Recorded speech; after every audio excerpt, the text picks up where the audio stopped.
வணக்கம் கன்னிராசி நண்பர்களே. நம்பிக்கையுடன் நடைபோடும் கன்னிராசி நேயர்கள் நீங்கள். உங்கள் பலத்தை விட மனபலத்தை நம்பும் உங்களுக்கு வெளி உலகத்தை சுற்றி பார்ப்பதில் விருப்பம் உண்டு. மனதில் உதிக்கும் கருத்துக்களை மறைக்காமல் எடுத்துரைப்பீர்கள். மற்ற மனிதர்களைப் போல் பிறந்தோம் வாழ்ந்தோம் என்றில்லாமல் ஏதாவது சாதனை செய்தோம் என்று இருக்க வேண்டும் என்பதே உங்கள் கொள்கையாக இருக்கும். உங்களுக்கு 10ஆம் இடத்தில் சஞ்சரிக்கும் குரு பகவான் 26/5/2026 அன்று 11ஆம் இடத்தில் சஞ்சரிக்கப் போகிறார். இதன் விளைவாக லாபஸ்தானம் புனிதமடைகிறது. எனவே வருமானம் திருப்திகரமாக இருக்கும். தொழிலில் வாடிக்கையாளர்களின் எண்ணிக்கை அதிகரிக்கும். புதிய திட்டங்களை தீற்றி வெற்றி காண்பீர்கள். புனித பயணங்களும் வெளிநாட்டு முயற்சியும் கைகூடும். குரு கவசம் பாடி குரு பகவானை வழிபட்டால் நல்லது நடக்கும். அதே போல் உங்கள் ராசிக்கு 4, 7 ஆகிய இடங்களுக்கு அதிபதியானவர் குரு பகவான். அவர் 11ஆம் இடத்தில் உச்சம் பெற்று சஞ்சரிக்கப் போகிறார். எனவே லாபஸ்தானம் புனிதமடைகிறது. குடும்பத்தில் ஒன்றுக்கும் மேற்பட்டவர்கள் சம்பாதிக்கும் வாய்ப்பு உண்டு. தொழிலில் கூடுதல் லாபம் கிடைக்கும். வெளிநாடு சென்று பணிபுரிய வேண்டும் என்று நினைத்தவர்களுக்கு அந்த முயற்சி கைகூடும். தற்காலிக பணியில் உள்ளவர்களுக்கு நிரந்தர பணி அமையும். பணி ஓய்வுக்கு பிறகும் கூட வேலை கிடைத்து மகிழ்ச்சி காண்பீர்கள். எதிர்பாராத அதிர்ஷ்டமும் வருமானமும் வரும் நேரம் இது. நவகிரகங்களில் சுப கிரகமான குரு பகவான் உங்கள் ராசிக்கு கேந்திராதிபத்திய தோஷம் பெற்றவர். அவர் பார்வை பலத்தால் 3, 5, 7 ஆகிய இடங்களை புனிதப்படுத்துகிறார். எனவே அந்த இடங்களுக்குரிய ஆதிபத்தியங்கள் எல்லாம் மிக சிறப்பாக இருக்கும். தேக்க நிலை மாறும். தெளிவு பிறக்கும். ஊக்கமும் உற்சாகமும் உள்ளத்தில் குடிகொள்ளும். 3ஆம் இடத்தை குரு பார்ப்பதால் கடன் சுமை குறைந்து கவலைகள் தீரும். உடன்பிறப்புகளால் உதவி கிடைத்து மகிழ்வீர்கள். இடம் வாங்குவது பூமி வாங்குவது போன்றவற்றில் கவனம் செலுத்தும் நேரம் இது. தடம் பதிக்கும் வாழ்க்கையும் தனவரவில் திருப்தியும் ஏற்படும். குருவின் பார்வை 5ஆம் இடத்தில் பதிவதால் பூர்வ புண்ணிய ஸ்தானம் பலம் பெறுகிறது. பிள்ளைகள் வழியில் நல்ல தகவல் கிடைக்கும். படிப்பில் அக்கறை காட்டாத பிள்ளைகள் துடிப்போடு செயல்பட்டு மதிப்பெண் அதிகம் பெறுவார்கள்.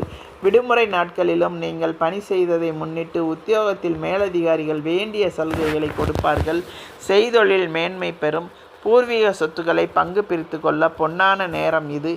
7ஆம் இடத்தை குரு பகவான் பார்ப்பதால் வாழ்க்கை துணையை பற்றி அறிந்து கொள்ளும் இடம் புனிதமடைகிறது. எனவே கல்யாண கனவுகள் நனவாகும். கற்பனை செய்தவை அனைத்தும் நனவாகும். வீட்டில் மங்கள ஓசை கேட்கவில்லையே என்று கவலைப்பட்டவர்களுக்கு இப்பொழுது மங்கள ஓசையும் மழலையின் ஓசையும் கேட்கும். பெற்றோரின் மணி விழா முத்து விழாக்கள் நடைபெறும். அரசு தொடர்பான தகவல்கள் அனுகூலமாக இருக்கும். வெளிநாட்டில் பணிபுரிய நினைத்தவர்களுக்கு அதுவும் கைகூடும்.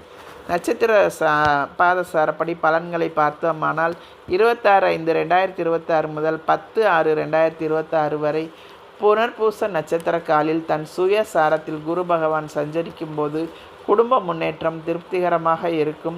கொடுக்கல் வாங்கலில் இருந்த மந்த நிலை மாறும். தடைப்பட்ட காரியங்கள் தானாக நடைபெறும். ஆரோக்கிய தொல்லைகள் அகன்று உற்சாகத்துடன் பணிபுரிவீர்கள். உத்தியோகத்தில் உள்ளவர்களுக்கு உன்னத வாய்ப்பு தேடி வரும். நெருக்கடி நிலை மாறும். நினைத்தது நடக்கும். 11/6/2026 முதல் 10/8/2026 வரை பூசம் நட்சத்திர காலில் சனி சாரத்தில் குரு பகவான் சஞ்சரிக்கும் போது உங்கள் ராசிக்கு 5, 6 ஆகிய இடங்களுக்கு அதிபதியானவர் சனி. அவரது சாரத்தில் குரு பகவான் வரும்போது பெற்ற பிள்ளைகளால் பெருமை சேரும். உற்ற நண்பர்கள் உறுதுணையாக இருப்பார்கள். கற்ற கல்விக்கு ஏற்ற வேலை கிடைக்கும். பொருளாதார நிலையில் உயர்வு ஏற்படும். பொது நலத்தில் உள்ளவர்களுக்கு செல்வாக்கு அதிகரிக்கும். திடீர் முன்னேற்றம் திக்குமுக்காட வைக்கும்.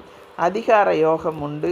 11/8/2026 முதல் 19/10/2026 வரை மற்றும் 13/2/2027 முதல் 12/6/2027 வரை ஆயில்யம் நட்சத்திர காலில் புதன் சாரத்தில் குரு பகவான் சஞ்சரிக்கும் போது அது உங்களுக்கு அற்புதமான நேரமாகும். உங்கள் ராசிக்கும் 10ஆம் இடத்திற்கு அதிபதியானவர் புதன். அவரது சாரத்தில் குரு சஞ்சரிக்கும் போது தொழில் பெருகும். தொட்ட காரியம் வெற்றியடையும். கூட்டாளிகளால் நன்மை கிடைக்கும். போட்ட முதலீடுகளை பெருக்குவீர்கள். புகழ் கௌரவம் கூடும். ஒப்பந்தங்கள் அடுக்கடுக்காக வந்து உற்சாகம் தரும். வயல் வாங்குவது வாகன மாற்றம் செய்வது அதற்கான உகந்த நேரம் இது. 20/10/2026 முதல் 12/2/2027 வரை மகம் நட்சத்திர காலில் குரு பகவான் கேது சாரத்தில் சஞ்சரிக்கும் போது சிம்ம குருவின் பார்வை உங்கள் ராசிக்கு 4, 6, 8 ஆகிய இடங்களில் பதிகிறது. இப்பொழுது விரயஸ்தானத்தில் குரு சஞ்சரிக்கிறார். உங்கள் ராசிக்கு கேந்திராதிபத்திய தோஷம் பெற்ற கிரகம் 12இல் வரும்போது யோகத்தை கொடுப்பார். விரயங்களை சுப விரயமாக மாற்றுங்கள்.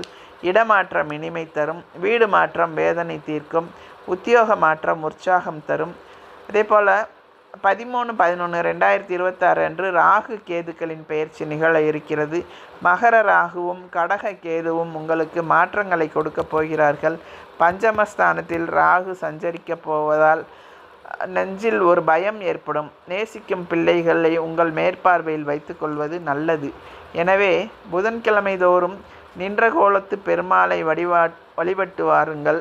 யோக பலம் பெற்ற நாளில் காரைக்குடி அருகில் உள்ள நேமம் ஜெயங்கொண்ட சோழீஸ்வரர் சௌந்தரநாயகியை வழிபட்டு பயமின்றி வாழ வழிவகுத்து கொண்டு சிறப்பாக வாழுங்கள் நேயர்களே.